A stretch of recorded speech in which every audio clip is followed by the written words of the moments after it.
Hey everybody, Eileen here. Just doing some laundry and dishes and thinking about the holographic universe as a model or theory. And I really think the first thing we have to keep in mind is that these are all theories, human-made theories. Nothing has actually been proven true. So we can explore the theories and hold them as possibilities without ruling out other possibilities along the way. What I find really interesting, there's a couple of things today that I discovered about the holographic universe. I first came in contact with the idea in the 1980s, possibly the end of the 70s, when I thought it was first being proposed, but it probably goes way back before that. And what I got out of it back then was that if you understand how a hologram works, which is a three-dimensional photo. You can see one on most credit cards today. When you tilt it up, down, left, right, you can see around it. It's like your eyes move behind the image, which is flat, into a 3D perspective. But it's not sticking out at you like Princess Leia did when she popped out of C-3PO. So I actually knew an artist in Chicago in the 80s who was doing holograms for art as a business and selling them. And he took me down into his basement and he showed me how he makes them. They're very small holographic images or holograms. And he had several lasers, like red lights, being refracted by mirrors at different angles around a very large basement. And he would place something, any object, in the middle. And he would adjust the mirrors and the lasers just so, and then obviously he had some kind of holographic paper to take this photograph on, which I don't understand the science of it. I'm not going to pretend like I do. And he would develop it, and boom, whatever he took would be represented in 3D. Now, the most spiritual part of this process that I found way back when was that no matter how many times you cut a holographic image, you get the whole. So if you cut that image in half on a piece of paper or a slate, you get two representations of the whole image that you took. And if you cut those two in half again, you get four perfect whole images. And into infinity, no matter how many times you cut that hologram, you get an infinite numbers of the whole. You cannot separate a piece of a hologram away from itself or away from the original. Now, being a person who grew up in the Middle East as a Christian and went to a Jesuit university and read every religious text I could get my hands on in the course of 30, 40 years, and then studied quantum physics, I found it really interesting because I felt there was a connection to what God or source energy could be demonstrated to us in the hologram or the holographic image. As above, so below. If you study Hermetic laws, it fits right in with that too.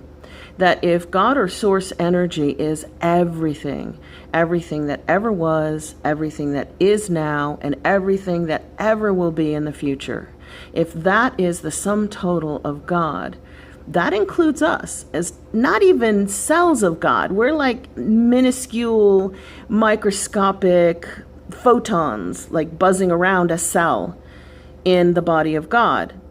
And if you try to separate us away from that source, you can't. Every time you cut off a piece of it, or tear a piece of it off, or break a piece of it off, you get the whole. So look into that and, study it if you have time, and explore what holograms are, holographic photography, and the holographic theory of the universe. So I just brushed up on it a little bit this week, and it's completely changed. Everything I found in videos and articles has completely left out that fact that you cannot separate a piece of a hologram from the original hologram. It's impossible. That's all gone. And what they're talking about now is a theory of the universe that basically was put together to dispute Stephen Hawking's theory that when you enter a black hole, everything gets broken up into nothingness and destroyed, because that goes against the mechanical sciences of energy, the first law of thermodynamics, that energy cannot be destroyed, it can only be transmuted into something else. And when he came up with his theories of the black hole, and of course those are theories, we've not seen a black hole up close and personal, nobody has, well maybe we have, but then we're not here to talk about it. When he first came up with that theory, it didn't sit well with scientists who said we need a unified theory of everything. We need a unified theory that matches and meets up quantum science with mechanical science, Newton, Einstein, the laws of relativity, gravity, etc. And even gravity is just a theory. Nothing's actually been proved, except if you stand under an apple and drop it from a tree, it'll probably hurt. It'll hit you on the head. So remember that these are all theories. And they've completely removed the spiritual element of the holographic universe, or the hologram, how nothing can be separated from its source. And they're using it to say the hologram or holographic universe is within the black hole. And all the particles of matter are around the black hole. They get sucked into it or near it, and then when they get close to the edge of the interior of the black hole, which is called the event horizon, they just sit there as particles, and an image of them, a hologram of them, a holograph of them falls into the black hole, where they also exist as a hologram in the holographic universe. Okay, so I think, awesome, cool, great theory, could be true. At least that theory ties in how we can be both particles and waves at the same time.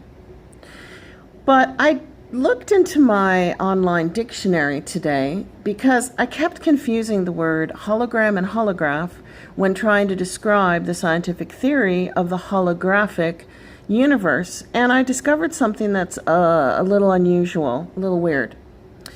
So a hologram is a three-dimensional image formed by the interference of light or laser beams or other coherent light source.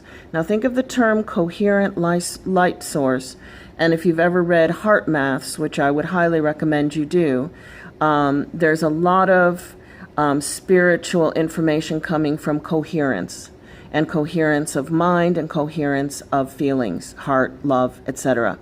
So anyway, that's a hologram, not a holograph, that's a hologram, versus a holograph, which is a manuscript handwritten by its author. Well, now that's really fascinating, because when they say we are in a holographic universe, are they saying that we are in the universe that was handwritten by God, or source, or who knows what, fill in the blank? Is that what they're trying to say? No, because when you look up a definition of the holographic universe, it's the same as string theory or quantum gravity, which are all just theories not proven.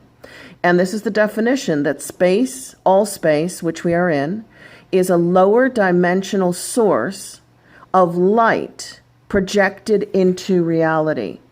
So somehow our flippant scientists have completely mixed up two words, holograph and hologram. Remember, a hologram is the three-dimensional image formed by coherent light.